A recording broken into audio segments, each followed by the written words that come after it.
अस्सलाम वालेकुम नादरीन, मैं हूं आपका होस्ट मोहम्मद साजिद और आप देख रहे हैं न्यूज़ वर्ल्ड। जी नादरीन, रमज़ान मुबारक के इस बाबरकत महीने में इस्लामिया फाउंडेशन हज़ारों अफराद को सहरी व अफ्तारी के अलावा मुस्तकीन के लिए राशन और 3 अफराद को मुफ्त उम्रा टिकट फराहम कर चुकी है। मेरे साथ इस वक्त इस्लामिया फाउंडेशन के मुंतजिम आमिर शहजाद मौजूद है। आइए इन्हीं से जानते हैं कि ये सब कैसे मुमकिन हो पा रहा है। जी आमिर शहजाद साहब, मेरा आपसे सवाल है कि इस्लामिया फाउंडेशन की रमज़ान मुबारक में इमदादी सरगर्मियाँ क्या हैं? बिस्मिल्लाहिर्रहमानिर्रहीम। इस्लामिया फ़ाउंडेशन, जैसे आपको पता है कि 2006 में हमने इसका क़याम किया और 2010 से ऑनवर्ड मैंने इसकी बागडोर संभाली है। तो इंशाअल्लाह अल्हम्दुलिल्लाह year on year, month on month हमने इसमें बेहतरी लाई है। इस साल का सिर्फ मैं बता दूं आपको, तो रमज़ान शरीफ शुरू होने से पहले हमने आलमोस्ट कोई 1200 मुस्तहक घरों में घर जा जा कर के हमने राशन डिस्ट्रीब्यूट किया है। जी जी। हमने अल्हम्दुलिल्लाह कोई 3000 के करीब आटे के थैले जो है ना वो डिस्ट्रीब्यूट किए हैं, वो अभी तक चल रहे हैं और इंशाल्लाह by the end of the month ये जो तादाद है वो 4000 से भी ऊपर हो जाएगी। इसी तरह हमने कुछ ख़वातीन हैं जिनकी बच्चियों की शादियों के सिलसिले में जितनी भी स्पोर्ट्स एक्टिविटी मुमकिन थी वो हमने वो की है। जी बिल्कुल। कुछ दोस्त थे जिनके कारोबार के इश्यूज़ चल रहे थे, उनमें हमने माली मावनत की है। इसी तरह सहर और इफ्तार का आपको सब पता है, अल्हम्दुलिल्लाह वो चीज़ जो मैं अपने घर में खाता हूँ मैंने वो दस्तरखान पे सजाई और अल्लाह ताला ने उसको कबूल किया। डेली बेसिस पे जो है वो 4000 से 5000 लोगों का आना ये एक किस्म की कबूलियत है। बिल्कुल बिल्कुल ऐसे है। इसी तरह और भी बहुत सारे हमारे प्रोजेक्ट्स या जो हिडन चीज़ें हैं जो डेली बेसिस पे इफ्तार के बाद लोग मिलते हैं, वो अपनी जो रिक्वायरमेंट्स होती हैं वो पर्ची की सूरत में लिख के जाते हैं। फिर हम अगले दिन जो है अपने उन सब लोगों को कांटेक्ट करते हैं, कोशिश करते हैं कि उनके घर तक पहुँचें।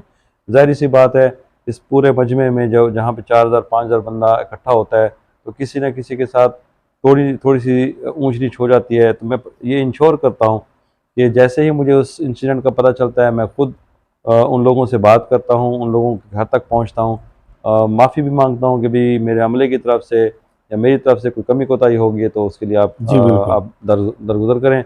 लेकिन अल्हम्दुलिल्लाह ये सिलसिला, ये सफ़र हमने शुरू किया हुआ है पिछले 15 साल से प्रॉपरली, और इंशाल्लाह माशाल्लाह। इसको जितना अल्लाह ने हिम्मत दी इसको कंटिन्यू करेंगे। राशन और अफ्तारी के इंतजाम में किन चैलेंज का सामना होता है?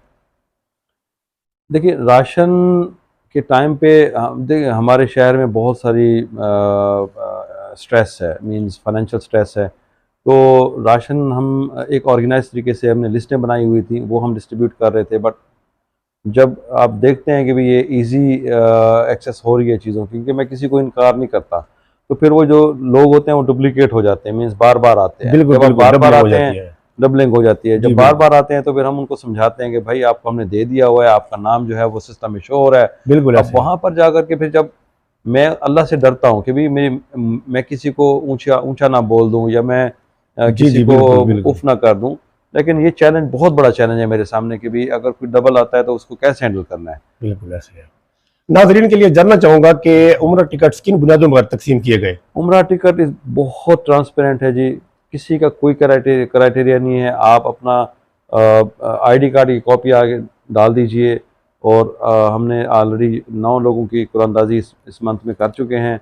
ये 25 तारीख को हमने 2 और टिकट्स निकालनी हैं, तो टोटल 11 लोगों को हम इंशाल्लाह इस रमज़ान में सेलेक्ट करेंगे। माशाल्लाह। और अब ये वो लोग हैं जिनके पासपोर्ट्स नहीं बने हुए, तो जी जी जी। पासपोर्ट्स भी हम अप्लाई करवाते हैं। अब जब पासपोर्ट आ जाते हैं तो फिर एक ग्रुप बना करके हमको भेजेंगे। मुकम्मल पैकेज में। जी जी बिल्कुल। बिल्कुल ऐसे ही है।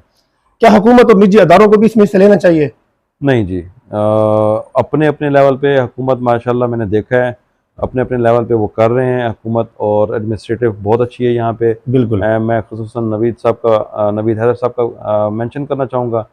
वो 2 या 3 मेरी मीटिंग्स हुई हैं उनके साथ, बहुत ऑप्टिमिस्ट हैं वो अहमदपुर शर्किया को लेकर के, उन्होंने बहुत अच्छे काम किए हुए हैं। मैं बहुत इम्प्रेस हूँ उनसे और इंशाल्लाह आप देखेंगे वो यहाँ पे जो फॉर्चून हैं, जो इश्यूज़ चल रहे हैं उनको वो सेटल डाउन करेंगे। और मैं सिर्फ ये कहूँगा कि हुकूमत अपने लेवल पे काम करे, अपने सराउंडिंग्स में उनके अपना एक क्राइटेरिया है, मैं अपने लेवल पे करूँगा। इसी तरह मेरे जैसे मुखय्यर हज़रात जो अहमदपुर शर्किया में हैं जी जी बिल्कुल। और वो सेटल्ड हैं, मतलब आउटसाइड पाकिस्तान, मैं उनसे रिक्वेस्ट करूंगा कि भाई आप अपने अपने मोहल्ले के जो नेबर्स हैं आप उनको सिर्फ पकड़ लीजिए, तो आप यकीन रखें अगले 5 साल के अंदर ना सिर्फ उनकी फाइनेंशियल हालत भी ठीक हो जाएगी बिल्कुल, जो बाहर बिल्कुल। बैठे हुए पीछे मेरे दोस्त, बल्कि हमारे शहर के लोगों की भी माशी हालत अच्छी हो जाएगी।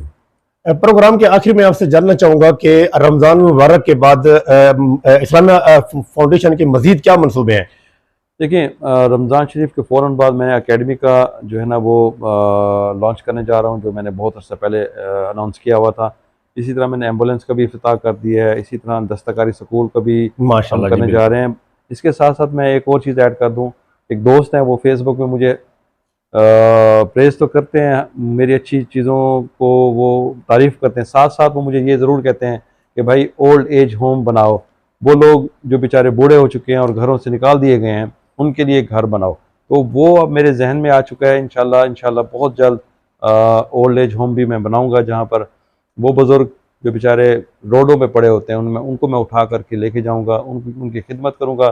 जैसे कि मेरे वालिदैन इस दुनिया से पर्दा कर चुके हैं, तो किसी और के वालिदैन इस बिल्कुल। हालत में ना हो, इसलिए मैं वो ओल्ड एज होम भी बनाऊंगा। माशाल्लाह, माशाल्लाह। जी बिल्कुल, मेरा ये एक आखिरी सवाल है आपसे कि आजकल की नौजवान नस्ल को आप क्या पैगाम देना चाहेंगे इस हवाले से? देखिए अहमदपुर शर्किया की नौजवान नस्ल बहुत प्रॉब्लम में है। मैं आपको आज अपने एनालिसिस के बेस पे कह रहा हूँ कि पिछले 30 साल का मैं अगर डाटा उठाऊं और देखूं तो मेरे अहमदपुर शर्किया का नौजवान बेचारा रेडी चलाने में मजबूर हो चुका है। उसके ज़िम्मेदार मैं हूँ, उसका ज़िम्मेदार हमारा सिस्टम है, उसका ज़िम्मेदार यहाँ का स्कूल सिस्टम है, क्योंकि हमने वो बच्चा प्रोड्यूस ही नहीं किया कि वो आगे जा कर के अपने लिए कुछ कर सके। तो पहले इसके कि मैं उस नौजवान को ब्लेम दूं, पहले मैं अपने आप को ब्लेम दूंगा। इसलिए मैं उन बच्चों के लिए जो ग्रेजुएट होते हैं और उसके बाद उनका कोई पुरसाने हाल नहीं होता, मैं एक ऐसा प्लान लेके आ रहा हूँ जिसको मैं 8वीं से लेके ग्रेजुएशन तक उनका कफील बनूंगा, जी जी बिल्कुल। उनकी टेक केयर करूंगा, उनको पढ़ाऊंगा, उनको एक विजन दूंगा, और फिर जब वो ग्रेजुएट होके आएंगे या तो उनको मैं PCS CSS करवाऊंगा या फिर उनके लिए मैं कारोबार के ज़राए पैदा करूंगा, ताकि हमारे माशरे में जो नौजवान है वो रेडी चलाने, शराब पीने, जुआ खेलने या इस तरह की बुरी आदतों में ना पड़े। बिल्कुल। अगर नौजवान का मैंने ख्याल रखा तो वो एक ऐसी लेयर बनेगी जो अगले 5 सालों में अहमदपुर शर्किया का जो है वो नक्शा बदल के रख देगी। जी बिल्कुल। जी नाजरीन, इस्लामिया फाउंडेशन के बानी आमिर शहजाद जो कि अहमदपुर शर्किया के लिए किसी भी रहमत से कम नहीं। जी नाजरीन, इस्लामिया फाउंडेशन का कयाम अशरों से महरूमी का शिकार खित्ता अहमदपुर शर्किया की आवाम पर रब रहीम की खास इनायत का नजूल है। आज तक जहां इस जो है शहर के हाकिमों ने हमारी गरीब आवाम पर नजर नहीं डाली, वहां इस मर्द मुजाहिद ने महरूमी पर नजर डाली है। जैसा कि वाटर फिल्ट्रेशन प्लांट हो, तालीम हो, मुफ्त सोलर सिस्टम हो, मुफ्त एम्बुलेंस सर्विस हो, रमजान दस्तरखान हो, और जो है गरीबों के लिए मुफ्त उम्रा टिकट्स के अलावा और भी इस्लामिया फाउंडेशन के बेशुमार प्रोजेक्ट शामिल हैं। जी आमिर शहजाद साहब, वक्त देने का शुक्रिया। अल्लाह पाक आपकी कोशिशों को अपनी बारगाह में कबूल और मकबूल फरमाए। आमीन या रब्बुल आलमीन। जी नाज़रीन, अब तक के लिए इतना ही। मिलते हैं अगली वीडियो में एक नई इंफॉर्मेशन और एक नई शख्सियत के साथ। देखते रहिए न्यूज़ वर्ल्ड। अल्लाह निगहबान।